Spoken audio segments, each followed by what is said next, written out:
Hello everyone and welcome to PW only IAS. एक बार फिर से आप सभी का स्वागत कर रहा हूं मैं इस सीरीज में। कुछ समय के लिए हम लोगों ने वीकली डिस्कशन को छोड़ के मंथली डिस्कशन पर शिफ्ट किया था, बट उसी टाइम से बहुत सारे रिक्वेस्ट आ रहे थे मुझे कि सर वीकली कर दो कर दो कर दो। Since there was bunch of classes जिसको मुझे निपटाना था, तो मैं इतने दिनों से प्रीलिम्स हो जाने तक का इंतजार कर रहा था। Now the prelims is over and already it has been time जहां पर अब हम लोग इसको वापस से शुरू कर दें और आपके अगले साल के लिए सारा साइंस एंड टेक्नोलॉजी का करंट अफेयर उसको इस इनिशिएटिव के अंदर में मैं डालना चाहता हूं। ऐसे देखो, बहुत सारे टॉपर्स थे इस बार भी जिनके जिनके रिजल्ट्स आए हैं, उन्होंने रिकमेंड किया है कि आप आराम से इस सीरीज का वन स्टॉप सॉल्यूशन के तौर पर साइंस एंड टेक्नोलॉजी से बिल्कुल रिलेट करके पढ़ सकते हो। Shivam sir science and technology के लिए इनकी वीकली वीकली एंड मंथली दोनों सीरीज आती है और वो बहुत हेल्पफुल है। My name is Amit Dixit and I have secured 627 rank in UPSC 2024। मैं इस वीडियो के माध्यम से शिवम सर को अपना थैंक यू बोलना चाहता हूँ। शिवम सर के जो यूट्यूब में साइंस एंड टेक के वीडियोस जितने भी हैं लगभग मैंने सारे देखे हैं, और जो भी स्ट्रेटजी का या गाइडेंस का जो भी कंटेंट है वो भी मैंने देखा है। तो शिवम सर को थैंक यू मैं बोलना चाहता हूँ इस वीडियो के माध्यम से। और जिन लोगों ने मुझसे ऑलरेडी पढ़ रखा है उनको पता है कि मैं साइंस एंड टेक्नोलॉजी के हर एक कॉन्सेप्ट को बहुत ही इजी लैंग्वेज में समझाने की कोशिश करता हूँ, बिल्कुल लेमैन लैंग्वेज में समझाने की कोशिश करता हूँ। आप समझ लो यही मेरा यूएसपी है। मैं यही बताना चाहता हूँ आप लोगों को कि मुझे फर्क नहीं पड़ता कि आप साइंस मीडियम से हो या फिर आप कॉमर्स बैकग्राउंड के हो या फिर आप आर्ट साइड से हो, मुझे सब एक बराबर दिखते हैं और मैं सबसे weakest link of the chain को पकड़ के समझाने की कोशिश करता हूं, जिससे कि वो बातें सभी को समझ में आती हैं। तो आज के इस डिस्कशन में इस पूरे वीक की अगर हम लोग बात करते हैं, जून के फर्स्ट वीक की हम लोग बात कर रहे हैं इस लेक्चर के अंदर में। और जून के फर्स्ट वीक में बेसिकली हम लोग दो टॉपिक सबसे ज्यादा जो पूरे के पूरे न्यूज़पेपर पर छाया हुआ है वो है एक्सियम 4 का। एक्सियम 4 एक ऐसा टॉपिक है, आप समझ लो फ्यूचर में इस पे और भी बहुत सारे आर्टिकल्स हो सकता है कि हम लोग डिस्कस करें, लेकिन आप the Indian express, the Hindu, आप कुछ भी उठा के देखोगे एक्सियम 4 इस टाइम पर भरा हुआ है। और एक द हिंदू का आर्टिकल एक और बहुत ही शानदार सा आया था, उसमें रिप्रोडक्टिव क्लोनिंग की बात की गई है। कश्मीर में कुछ एक नई इनिशिएटिव ली गई है, जैसे आप लोगों ने डॉली शीप का नाम सुना होगा, वैसे यहां पर एक और नई शीप के बारे में हम लोग बात करेंगे और रिप्रोडक्टिव क्लोनिंग को थोड़ा और भी डिटेल में समझने की कोशिश करेंगे। तो विदाउट एनी डिले हम लोग स्टार्ट करते हैं। और अगर आपको ये सेम पीडीएफ चाहिए तो आप यहाँ इस टेलीग्राम पर आके मुझसे बातचीत भी कर सकते हैं और ये पीडीएफ वगैरह भी डाउनलोड कर सकते हैं। तो जैसा कि आपके सामने यहाँ पर स्क्रीन पर दिख रहा है कि मैंने बताया भी आपको कि यार हर जगह आपको बहुत सारे आर्टिकल्स देखने को मिलेंगे एक्सप्लेन्ड का। बेसिकली ये कुछ मैंने स्क्रीनशॉट्स लिए हैं आपके लिए जो कि कुछ कुछ बातें कर रहा है। अब सबसे पहले ना यार, ये एक्सियम 4 और ये सारी चीजें क्या हैं उनके बारे में समझना जरूरी है। सबसे पहले मैं टॉपिक बताता हूं। This is topic related with space technology. जिनको कुछ भी नहीं पता है उनके लिए बता रहा हूं मैं। स्पेस टेक्नोलॉजी, स्पेस टेक्नोलॉजी के अंदर में बेसिकली आप सबको ना एक टाइमलाइन का पता होना चाहिए। सबसे पहले मैं आपको कुछ समझाता हूं। आप सभी को इसरो के बारे में बहुत भली भांति परिचित होंगे, आप सभी लोग इसरो के बारे में। इसरो के कुछ अपकमिंग मिशंस हैं जिसके लिए इसरो बहुत सालों से मेहनत कर रहा है। सिंस 2006 और 7 आप बोल सकते हैं कि इसरो का जो गगनयान मिशन है ना वो स्टार्ट हो गया था। हाँ, आप बोलोगे सर इतना पुराना है तो दिखा क्यों नहीं? अरे ऑब्वियसली क्योंकि उसको बनाने में, प्लान करने में, चार्ट आउट करने में काफी समय लग गया और उसका इफर्ट हम लोग को इस वे में इनिशियल टारगेट्स में दिख रहा था कि सबसे पहले हमारे प्रधानमंत्री मोदी साहब जो है ना, उन्होंने क्या बोला, मोदी जी ने बोला कि भाई 2022 जो है इसका टारगेट होगा।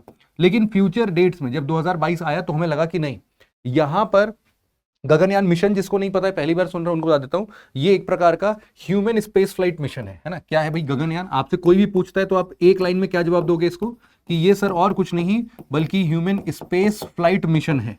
मतलब कि इसमें इंसान लोग क्या करेंगे, ऊपर लो अर्थ ऑर्बिट में जाएंगे और वहां पर कुछ दिन बिता के सेफली रिटर्न होके आएंगे, है ना। लो अर्थ ऑर्बिट जिसको नहीं पता है उसको और बता देता हूं यार। देखो ये जो लो अर्थ ऑर्बिट होता है ये अप्रोक्सीमेटली आप यूं बोल सकते हो कि 200 से लेकर 2000 किलोमीटर तक की हाइट का जो बैंड है आपके अर्थ के चारों तरफ। मतलब कि अगर मान लेते हैं कि ये आपका प्यारा सुंदर अर्थ है और इस अर्थ के कुछ ऑर्बिट की मैं बात करता हूं तो ये मान लेते हैं 200 किलोमीटर का हो गया और ये एक हो गया 2000 किलोमीटर का। तो ये जो एक बड़ा सा एरिया दिखता है ना आपको, ये वाला एरिया, ये पूरा एरिया कहलाएगा क्या? ये कहलाएगा लो अर्थ ऑर्बिट।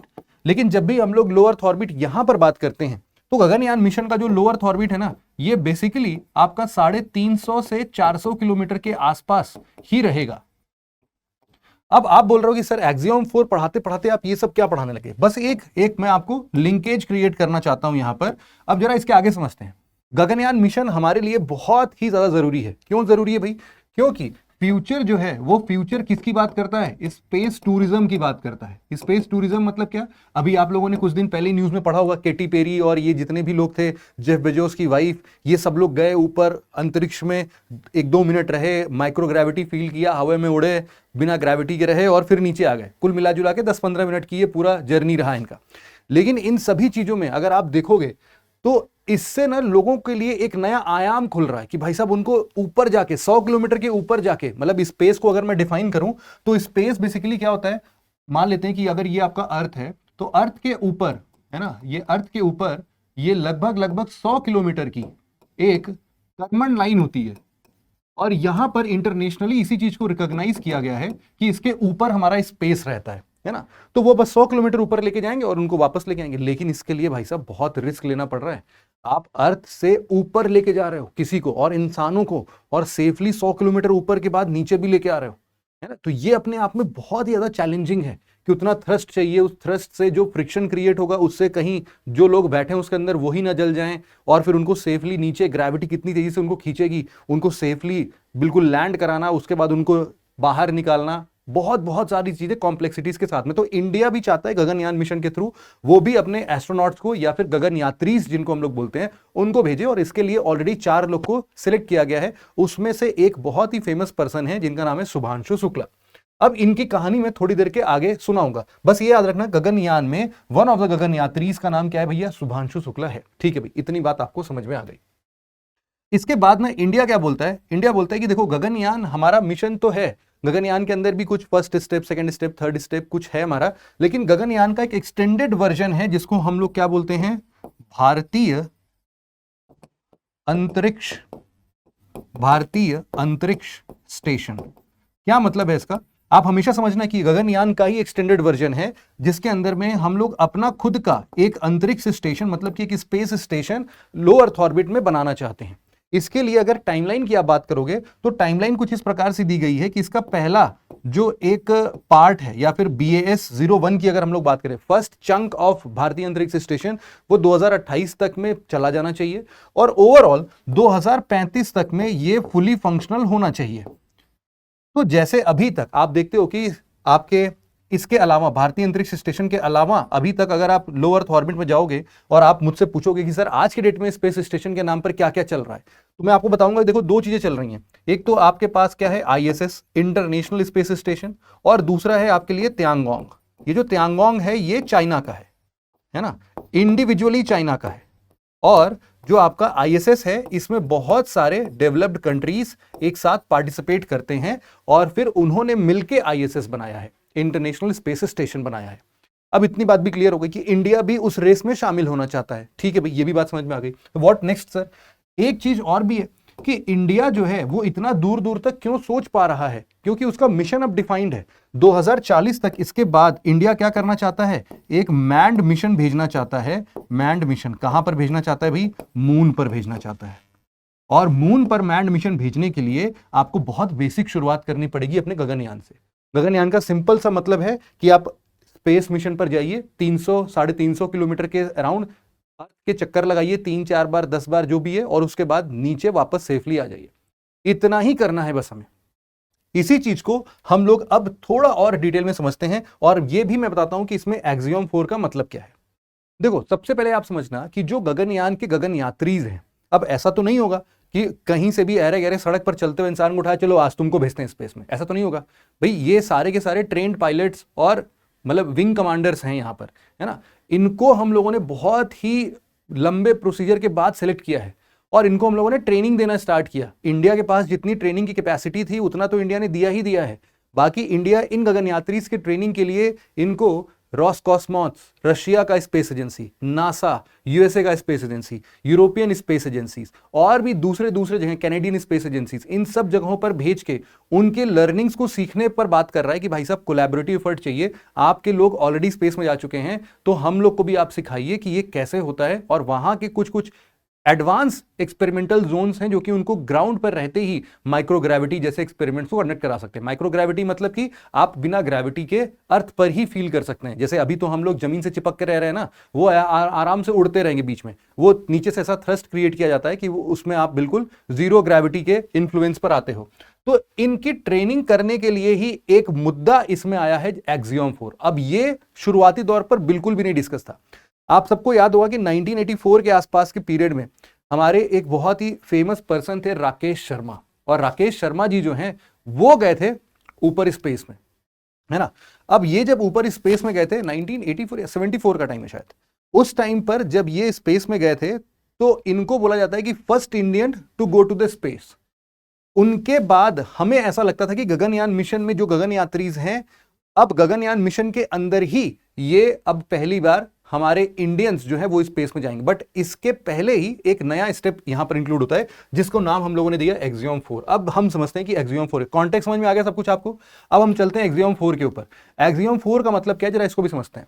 एक्सियोम 4 एक प्रकार का एक्सियोम समझ लो कि एक्सियोम जो है ना एक प्रकार का यूएसए का एक प्राइवेट स्पेस प्लेयर है, एक कंपनी है, ऐसा समझ लो। इसने ऐसे बहुत सारे और भी मिशन से स्टार्ट किए हैं जिसमें कि नासा के साथ मिलके इसने 2021 में, 2022 में, 2023 में और 2024 में भी कुछ मिशंस भेजने की बात की है। अब यहां पर 3 मिशंस ऑलरेडी डन हो चुके हैं। यहां पर अब एक्सियोम 4 का मतलब यह है, 4 का मतलब यह कि एक्सियोम का भी ये चौथा मिशन है इंटरनेशनल स्पेस स्टेशन तक के लिए।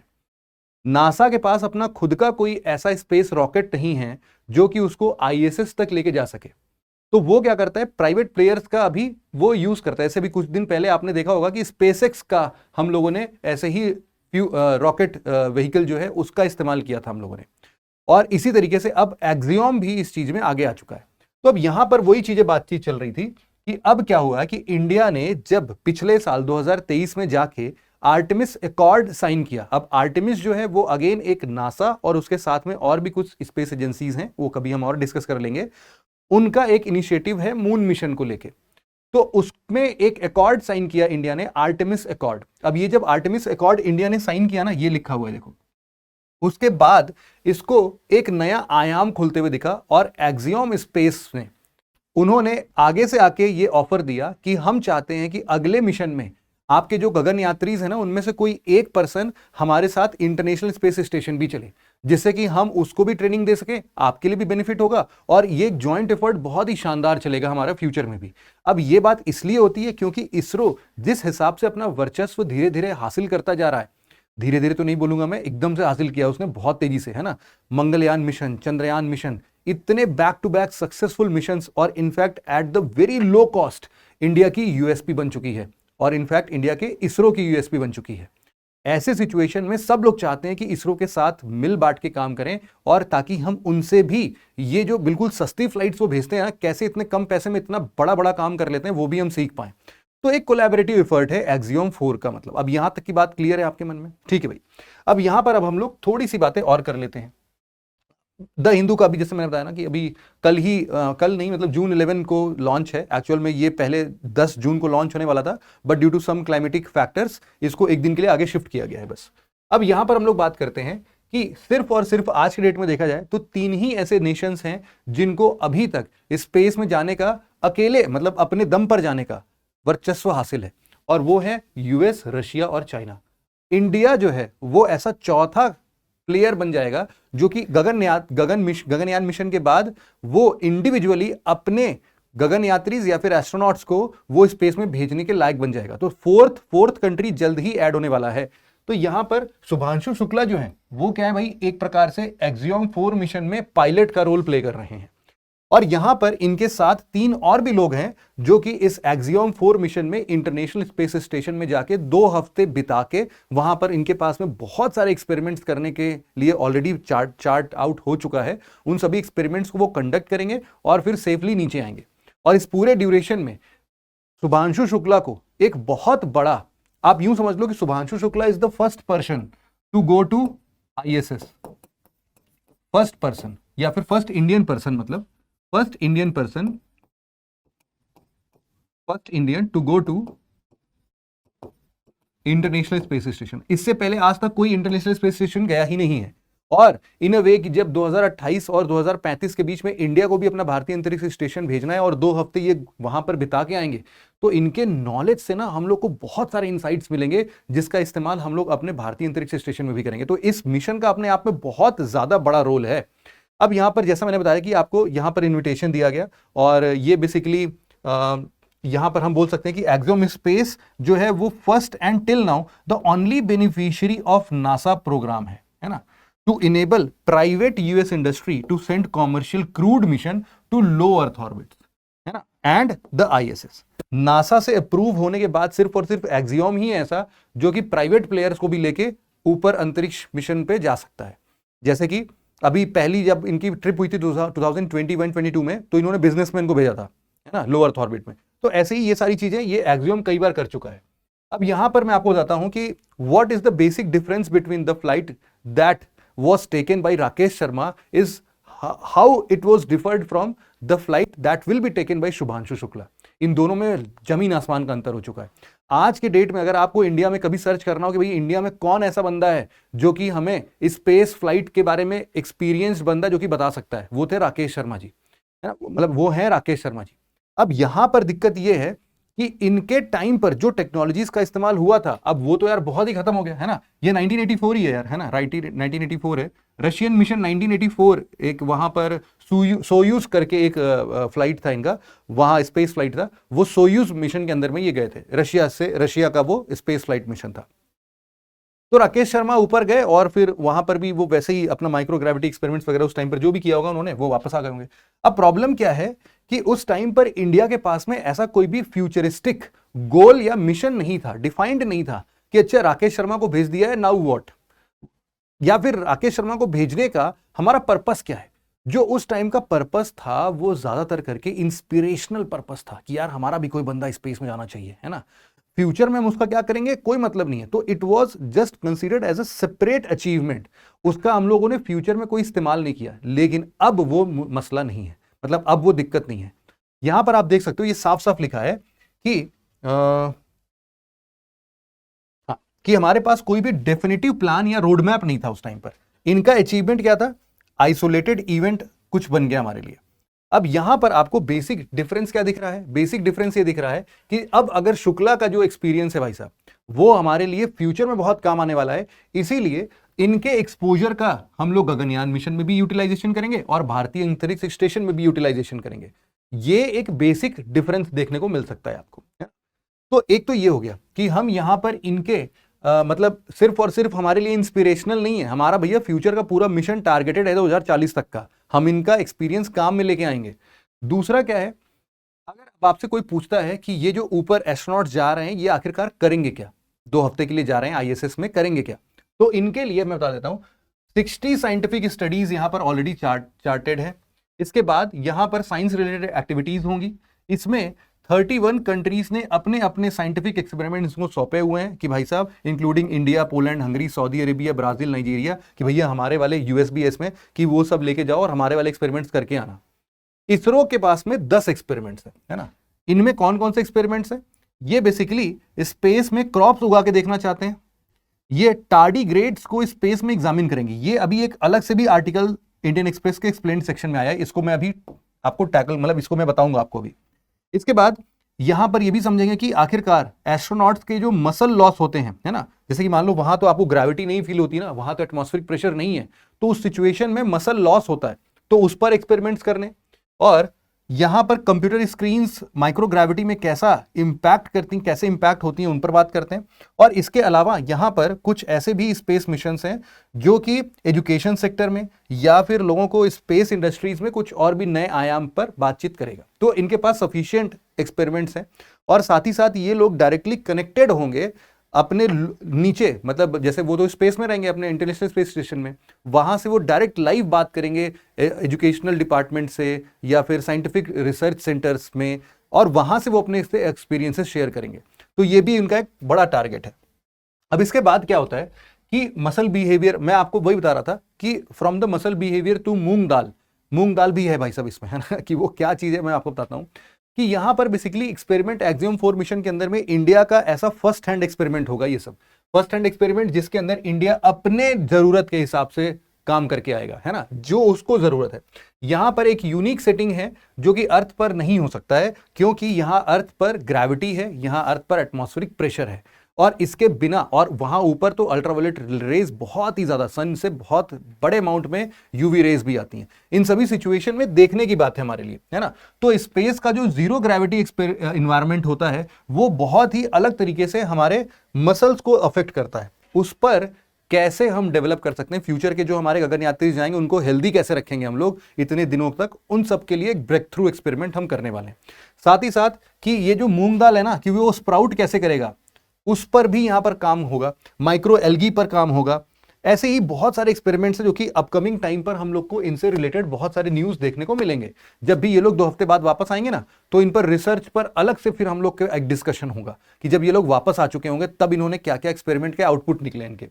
अब स्पेस इकोनॉमी का क्या फायदा मिलेगा आपको, आप खुद ही सोचो कि इंडिया का अगर कोई एक पर्सन इतने बड़े मिशन पर ऊपर जा रहा है, वो भी पहली बार इंटरनेशनल स्पेस स्टेशन पर जा रहा है, तो शुभांशु शुक्ला से कितने लोग प्रभावित होकर इस इंडस्ट्री में कूदने की बात करेंगे। और मैं आपको अभी एक बहुत ही शानदार लाइन देता हूं जो कि आप लोग अपने कंक्लूजन में स्पेस सेक्टर्स के लिख सकते हैं कि यहां पर आप बोलना कि देखो भैया जो स्पेस मार्केट है ना, वो लगभग 2030 तक डबल होके $500 बिलियन की इकोनॉमी बन जाएगी, ये इतना बड़ा मार्केट बन जाएगा। अब इंडिया, इसका अभी फिलहाल का जो शेयर है वो सिर्फ 2% है, लेकिन इंडिया का एम्बिशन है कि वो एटलीस्ट इस पूरे मार्केट में 10% का शेयर रखे, और इन सभी चीजों को कमिंग ईयर्स में फुलफिल करने के लिए इस मिशन का इंपॉर्टेंस बहुत ज्यादा, इंक्लूडिंग गगनयान एंड भारतीय अंतरिक्ष स्टेशन एज वेल। तो इन सब चीजों के लिए ये सारी चीजें हम लोगों ने बता दी भाई कि 40 साल आगे तक भी हम लोग बहुत अच्छा काम कर पाएंगे। अब जो मैं आपको टार्डिग्रेड्स के बारे में बता रहा था, तो ये भाई टार्डिग्रेड्स है ना, टार्डिग्रेड्स। तो अब यहां पर टार्डिग्रेड्स का एक्सपेरिमेंट क्या हो रहा है, ये एक प्रकार के देखो माइक्रोस्कोपिक 8 लेग्ड ऑर्गेनिज्म होते हैं, बहुत ही छोटे साइज के होते हैं, 0.5 mm लॉन्ग होते हैं बस, है ना, बहुत ही छोटे से होते हैं। इनको तो हमने बड़ा ही जूम करके आपको यहां पर दिखाया है। अगर आपको और क्लियरली देखना है तो आप इसको यहां से भी देख सकते हैं, थोड़ा सा और बड़ा कर देता हूं मैं आपके लिए, ये आप देख सकते हो, है ना। ये देखोगे कि आप इसमें देखोगे तो आप 8 लेग्ड आपको दिखेगा, है ना, ये पीछे के 2 पैर और ये 3-3-6 मतलब 4-4 पैर दोनों साइड में आपको दिखेंगे। और ये इतना स्पेशल क्यों है, ये इसका माउथ है, ये स्पेशल इसलिए है क्योंकि it is famous for surviving in the extreme climatic zone. Extreme climatic zone पर ये आपके सामने सर्वाइव करता है। अब ये एक्सट्रीम क्लाइमेटिक जोन्स क्या, जरा उसको भी मैं आपको दिखा देता हूं। यहां पर आप हाईएस्ट माउंटेन से लेकर डीपेस्ट ओशियंस तक भी जाओगे तो आपको टार्डिग्रेड्स दिखते हैं। टार्डिग्रेड्स आराम से आपको -272 डिग्री सेल्सियस तक, मतलब 0 केल्विन पर भी आपको ये जिंदा दिखेंगे। साथ ही साथ मतलब अप्रोक्सीमेटली 0 केल्विन है ये, और आपको 150 डिग्री तक मतलब 150 डिग्रीज तक भी आपको ये दिखेंगे। इनफैक्ट आप अल्ट्रावायलेट रेडिएशन स्पेस में अगर लेके जाते हो तो उस पर भी आ जाते हैं। प्रेशर की बात करो तो 40,000 किलो पास्कल, मतलब कि समुद्र के अंदर 4 किलोमीटर की डेप्थ पर चले जाओ, जितना प्रेशर आप फील करोगे उतना तो ये लोग आराम से वैसे ही सह लेते हैं। और इनका जो पूरा उद्गम है, मतलब जो ये बने हैं ना, ये आज से डायनासोर्स के भी पहले से हैं। ये आप देख सकते हो यहां पर कि ये 600 मिलियन साल पहले ही अर्थ पर आ चुके थे, जबकि डायनासोर्स तो आज से 200 मिलियन साल पहले थे। मतलब कि डायनासोर से भी 400 मिलियन साल पहले ये सब यहां पर ऑलरेडी थे और अभी तक हैं। तो इनके ऊपर एक्सपेरिमेंट करने से ना, वैसे तो इनको देखो और भी नाम से हम लोग जानते हैं, मॉस पिगलेट्स भी इनको हम लोग बोलते हैं कभी कभी, है ना, या फिर वाटर बियर के नाम से भी हम इनको जानते हैं। क्या है भाई, वाटर बियर, वाटर बियर के नाम से भी हम इनको जानते हैं। नेक्स्ट हमारे पास में टार्डिग्रेड के रेजिलियंस की बात अगर की जाए तो ये आखिरकार इस चीज को कैसे अचीव कर पाते हैं, उसके लिए 2 वर्ड्स को समझना बहुत जरूरी है। एक है आपका एनहाइड्रोबायोसिस और दूसरा है आपका क्रिप्टोबायोसिस। ये दोनों क्या चीजें, जरा इसको भी समझ लेते हैं। देखो अभी साइंटिस्ट लोगों से जब बात हो रही थी तो इंडियन एक्सप्रेस के जो भी लोग वहां तक पहुंचे थे उनको ये बात बताई गई कि देखो एक ना सबसे इंपॉर्टेंट चीज है यहां पर क्रिप्टोबायोसिस। ये एक ऐसा स्टेट है जहां पर इस ऑर्गेनिज्म का पूरा मेटाबॉलिज्म जो है कंप्लीट खत्म ही हो जाता है एकदम से। 0 पॉइंट आप बोल सकते हो 0.01% जो होता है, सिर्फ और सिर्फ इतना ही ये लोग स्टार्ट करते हैं, बस इतना ही काम इनका होता है। अब सोचो कि मेटाबॉलिज्म का रेट इतना धीमा पड़ गया, एक तरीके से इंसान मर ही गया है। इनफैक्ट इनके साथ बहुत सारे एक्सपेरिमेंट्स हुए, इनको 30 साल तक बिना किसी हवा पानी के छोड़ दिया गया था, उसके बाद भी मतलब फ्रीजर में डाल दिया गया था, लेकिन उसके बाद निकाला गया तो भी जिंदा थे ये सब। तो मतलब इनके साथ एक्सट्रीम क्लाइमेटिक कंडीशंस पर भी काम हुए हैं, लेकिन इनको कोई असर नहीं होता है ना। अब यहां पर ऐसा भी है कि अगर इनको वाटर लेवल भी बहुत कम कर दिया जाए, मतलब एनहाइड्रोबायोसिस पर डाल दिया जाए, तो भी ये आराम से सरवाइव कर लेते हैं।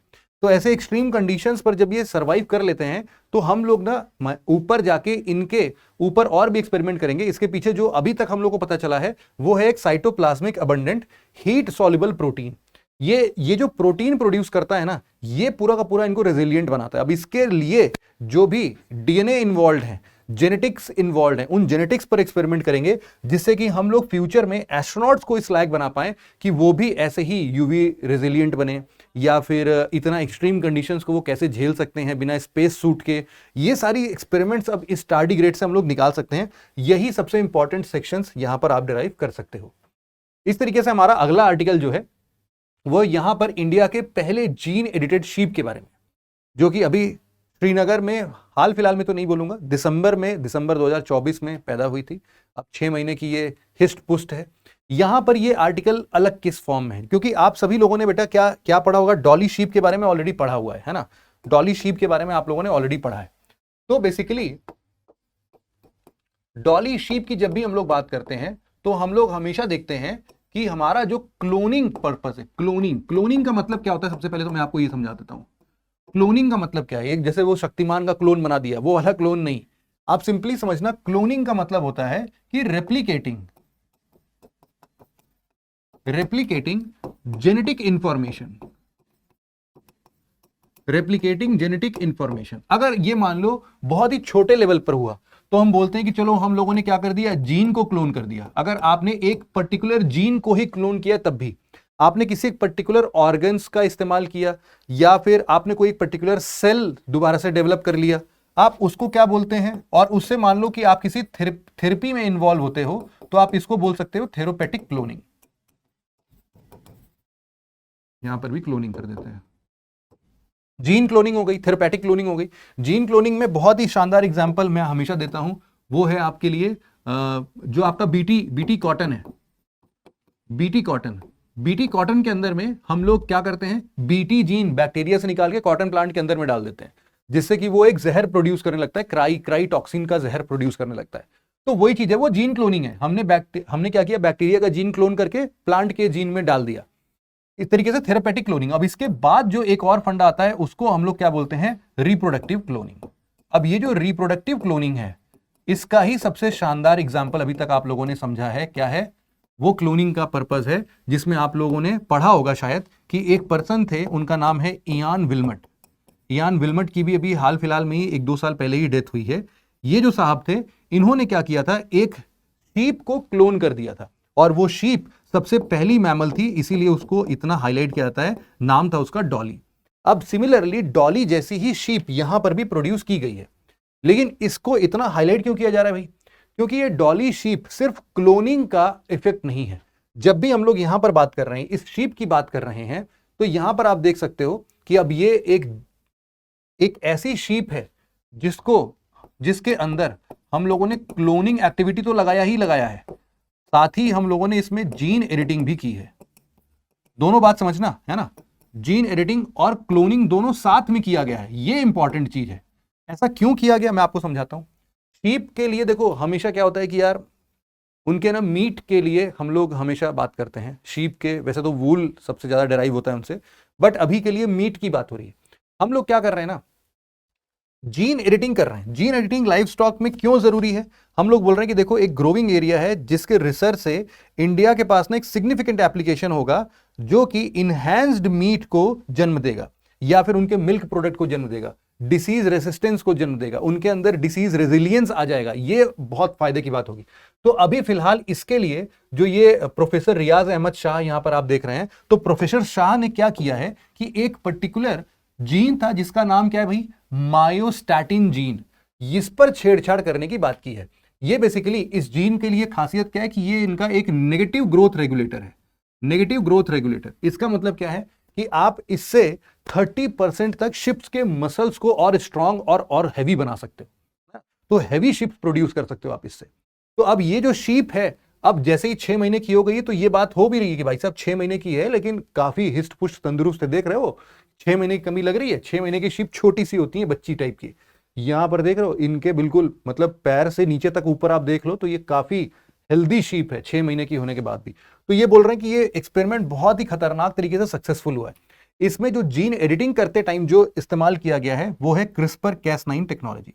इसको भी आप लोग बहुत इस तरीके से जानते हैं कि जीन एडिटिंग टेक्नोलॉजी में हम लोग ZFN, जिंक फिंगर न्यूक्लियस जिसको बोलते हैं, ZFN, इसमें क्रिस्पर और Cas9। वैसे तो क्रिस्पर और Cas9 जो होता है वो मैंने बताया आपको कि बैक्टीरिया का एक नेचुरल क्या बोल सकते हैं उसको, डिफेंड या डिफेंसिव मैकेनिज्म है उसका वायरस के अगेंस्ट में।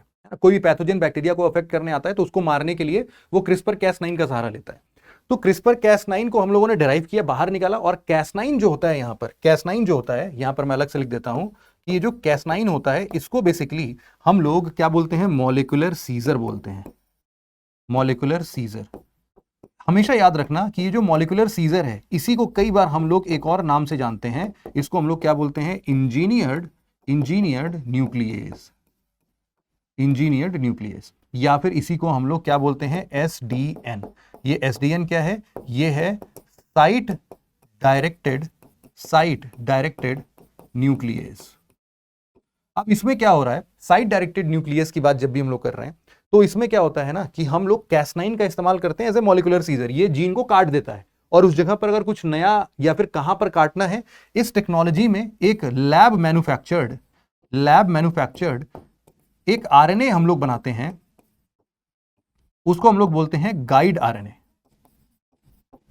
क्या भाई, ये है आपके लिए गाइड RNA, और इसका इस्तेमाल बखूबी हम करते हैं। और इसके इस्तेमाल से हम लोग किसी भी जीन के किसी भी सेगमेंट को कट करके वहां कुछ नया जोड़ना चाहे तो हम जोड़ भी सकते हैं।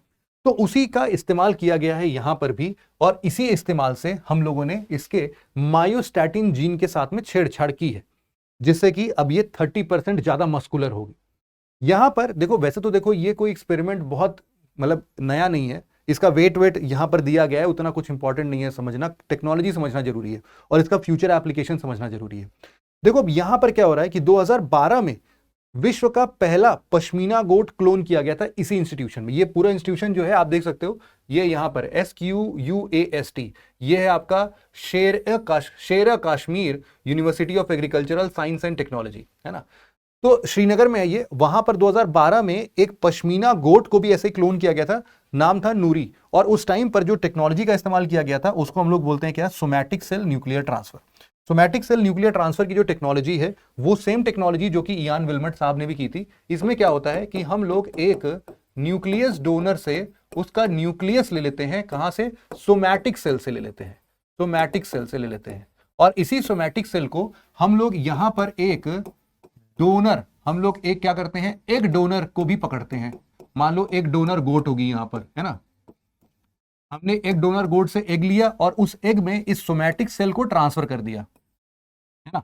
तो क्या हो गया, सोमैटिक सेल न्यूक्लियर ट्रांसफर, है ना, यही तो बन गया, SCNTC को तो बोलते हैं। और फिर इसमें क्या करते हैं, जब ये एग बन जाता है तो इसमें हम लोग इलेक्ट्रिसिटी या फिर इलेक्ट्रिकली फ्यूज करते हैं, जिससे कि ये फर्दर डिवाइड होना शुरू हो जाता है। और यही जो आपका शीप है उसको किसी भी ऐसे दूसरे, ये मान लो अगर ये गोट है तो किसी भी सरोगेट मदर जैसे कॉन्सेप्ट को आप ध्यान में रखना कि सरोगेट गोट को यहां पर लेते हैं और उसके यूटेरस में इस एम्ब्रियो को प्लेस कर देते हैं, और फिर जो भी ग्रोथ एंड डेवलपमेंट के बाद में जो बेबी प्रोड्यूस होता है वो किसके जैसा दिखेगा, जिसने न्यूक्लियर डोनेट किया था। तो ये पूरा प्रोसेस यहां पर हम लोगों ने देखा है। इसमें बस इतना ही अंतर था कि इसमें जीन एडिटिंग भी साथ में कर दिया गया था, और ये बहुत ज्यादा जरूरी है। अब आपको बस ये पता होना चाहिए कि जीन एडिटिंग हुई कहां थे, जीन एडिटिंग हुई थी एम्ब्रियो में।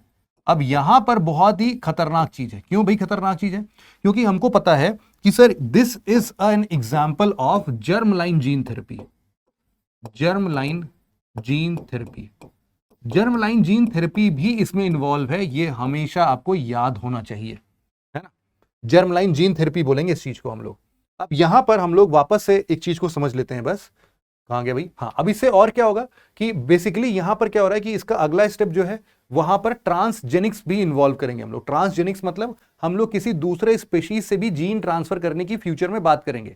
अब हमारे पास ये बहुत ही शानदार तरीका हो सकता है कि हम इसके ना थेरोपेटिक इंपॉर्टेंस की बात करें। जैसे कि हम लोग ना इस पे, जैसे हम लोग बैक्टीरिया को भी वायरस प्रोटीन प्रोड्यूस करने पर मजबूर कर रहे थे, हमने पढ़ा होगा कभी इसको कि ई कोलाई बैक्टीरिया जो होता है उसको भी हम लोग इंसुलिन प्रोडक्ट प्रोड्यूस करने के लिए मजबूर कर देते हैं। वैसे ही सिमिलर तरीके से आप यहां पर ये देख सकते हो कि आपके लिए अब हो सकता है कि फ्यूचर में आने वाले मैमल्स जो हों वो ऐसा मिल्क प्रोड्यूस करें कि उसके अंदर कुछ ऐसी प्रोटीन की फैक्ट्री खुल जाए कि भाई साहब आपके सारे एसेंशियल प्रोटीन्स वहां पर सब बड़े मात्रा में मिलना शुरू हो जाए। इनफैक्ट ऐसा कई बार वहां पर हम लोग उसके अंदर में एंटी कैंसर ड्रग्स भी डाल सकते हैं, है ना। तो ये सारी चीजें जो भी होंगी इनको हम लोग क्या बोलते हैं, बायो सिक्योर जोन्स में इनको हम लोग परफॉर्म करेंगे और कंट्रोल्ड कंडीशंस में इस पर एक्सपेरिमेंट अब फ्यूचर में भी होगा जबरदस्त तरीके से। अब आप बोल सकते हैं कि भाई साहब वैसे तो देखो और भी बहुत सारे अपने इंडिया में, करनाल में जैसे आपने देखा था, वहां पर पहले ही हम लोगों ने क्लोन किया हुआ है समरूपा, गरिमा, इन सबको, है ना, बफेलोज हैं यहां पर। तो अब यहां कश्मीर भी इन सब चीजों में काफी आगे बढ़ रहा है। आई होप कि आपको ये पूरा टॉपिक भी समझ में आया है। आपके लिए मैं 2 क्वेश्चन छोड़ के जा रहा हूं, इसका आंसर मुझे नीचे कमेंट सेक्शन में चाहिए। ये है आपका क्वेश्चन नंबर 1। आराम से पॉज करके इसको पढ़ो और आंसर दो। और यहां पर है आपका क्वेश्चन नंबर 2। याद रहे कि जब भी नेक्स्ट टाइम पे हम मिलेंगे तो हम इन दोनों ही क्वेश्चन को डिस्कस करेंगे। ये है क्वेश्चन 1 और ये है क्वेश्चन नंबर 2। ठीक है भाई, दोनों टॉपिक से आपको आराम से इसको नीचे कमेंट सेक्शन में फटाफट से आंसर करना है। एंड आई होप कि आपको ये डिस्कशन बहुत ही शानदार तरीके से समझ में आया होगा। फ्यूचर में हम फिर से मिलेंगे और ऐसे ही बहुत ही मजेदार साइंस एंड टेक्नोलॉजी के टॉपिक्स को बिल्कुल इन डेप्थ एनालिसिस करने के साथ साथ प्रीलिम्स और मेंस दोनों के पर्सपेक्टिव से समझेंगे और खल्लास कर डालेंगे। तो मिलते हैं आपसे ऐसे ही अगली वीडियो में। तब तक के लिए जय हिंद, टेक केयर।